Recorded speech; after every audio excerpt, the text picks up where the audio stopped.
Bonjour les amis, ici Stan Carré, sophrologue et coach en développement personnel. Il existe de nombreux schémas de relations toxiques. Il existe des relations toxiques qui sont basées principalement sur la dépendance affective, d'autres qui sont basées sur la culpabilité, d'autres ce sont des relations d'emprise avec une personne qui a un comportement type pervers narcissique, et il y en a bien d'autres.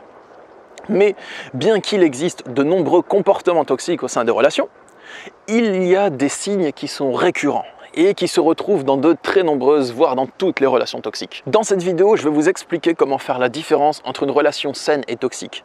Je vais vous donner 5 comportements toxiques et vous expliquer quel serait le comportement sain qui est adapté.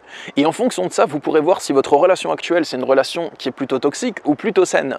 Et vous pouvez voir ça pour les relations amoureuses, amicales, familiales ou professionnelles. C'est parti les amis, on y va.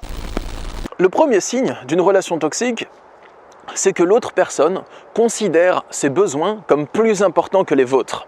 Vous allez par exemple avoir un besoin ou une envie, vous allez l'exprimer à l'autre et il va vous dire « oui, mais moi j'ai besoin de ça, donc on va faire comme ça ». Une personne saine, dans la même situation où vous avez deux besoins qui ne correspondent pas, va plutôt essayer de privilégier le compromis. Je vais vous donner un exemple. Admettons que votre besoin, c'est « j'ai besoin de plus de temps pour moi ». Et l'autre va vous dire « moi j'aimerais beaucoup que tu passes plus de temps avec moi ».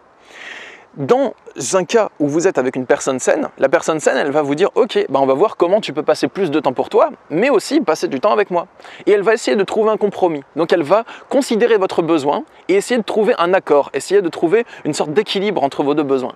Une personne qui a un comportement toxique, elle va vous dire « Oui, toi, tu as peut-être besoin de passer plus de temps pour toi, mais moi, j'ai besoin que tu sois avec moi parce qu'on est en couple, parce que c'est normal, donc tu te tais et tu suis. » En gros, c'est ça. Peut-être que l'autre va vous le dire de manière moins explicite, mais il va essayer d'écraser votre besoin avec le sien et d'écraser votre point de vue avec le sien. Après, les amis, vous voyez ça au cas par cas. Je vous dis juste de manière générale. Regardez pas si dans un exemple précis, l'autre a fait ça, ça veut dire que c'est une personne toxique. Pas forcément. Je dis ça sur l'ensemble de la relation. Donc sur tous les mois ou les années que vous avez passé ensemble avec cette personne, bien entendu.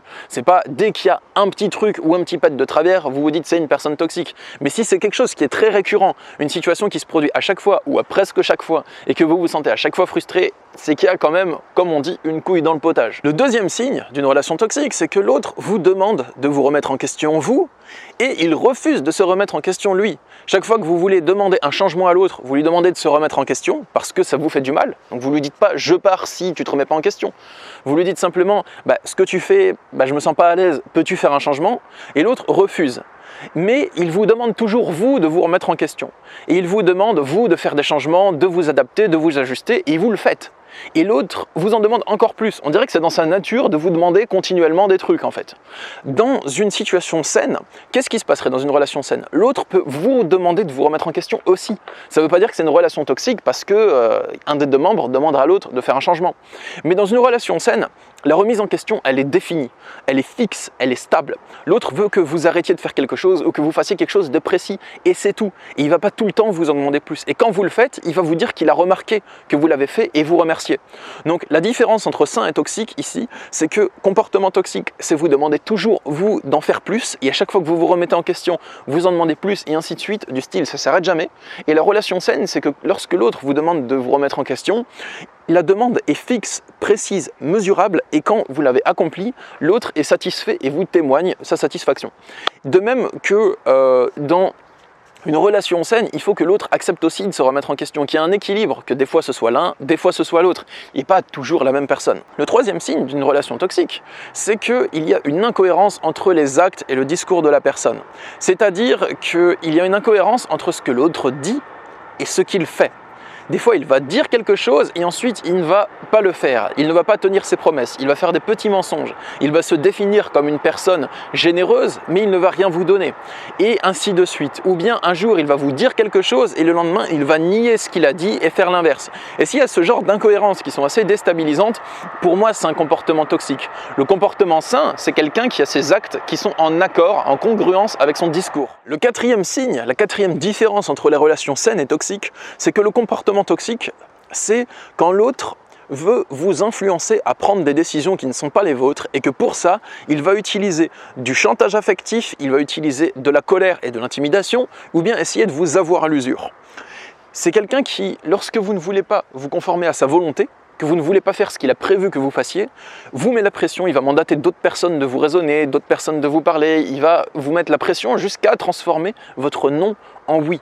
Et dans une relation saine, c'est quelqu'un qui n'essaye simplement pas de vous forcer, qui n'essaye pas de vous contraindre, qui regarde si c'est possible de trouver un terrain d'entente, si ça vous correspond, mais qui ne va pas, encore une fois, renier vos besoins. Après, si vous souhaitez plus d'indications là-dessus, il y a mon livre Pervers narcissique, l'identifier, le fuir, se reconstruire, qui est disponible sur mon site internet, à la FNAC, chez votre libraire, sur Amazon, un peu partout. C'est un manuel pour vraiment comprendre les relations toxiques avec les personnes au comportement pervers narcissique, pour identifier si vous vivez actuellement une relation avec un pervers narcissique ou une personne qui a ce comportement, et pour comprendre le fonctionnement de l'autre, pour vous en sortir, il y a des techniques de contre-manipulation dedans. Voilà, c'est un manuel assez complet.